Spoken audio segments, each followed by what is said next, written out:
This week, the African Union's high-level panel on illicit financial flows released a report saying Africa is losing more than $50 billion every year in illicit financial outflows.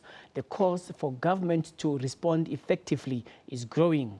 African Monitor puts the blame largely on commercial activities. The aim of the Africa Monitor research is to find out why this rich continent is unable to fund Millennium Development Goals. South Africa ranks third highest on the continent when it comes to illicit flows, and this phenomenon is growing. Its role as a major financial center in Africa makes it vulnerable to this crime.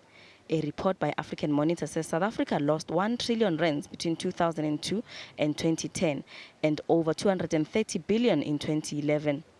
It recommends South Africa seriously invest in capacity building to curb this practice. It also suggests that companies involved in illicit financial flows be named and shamed. South Africa needs to start defining illicit financial flows much more broadly than just money laundering. And the issues around trade mispricing are primarily the critical ones for South Africa. And in fact, we believe that illicit financial flows in South Africa is done primarily through the commercial activities.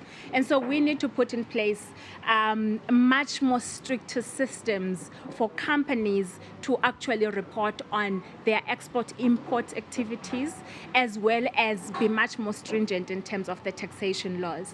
The second problem I think we have is an issue of technical capacity. We are told that these companies spend millions and billions in actually employing the right kinds of skills to be able to evade tax, and so high-level lawyers, etc. But we don't really have the technical capacity, both in government institutions and other institutions, to actually track and audit these companies.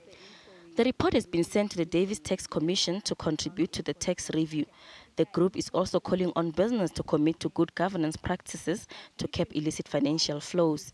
Gloria Sefako Musi, SABC News, Johannesburg.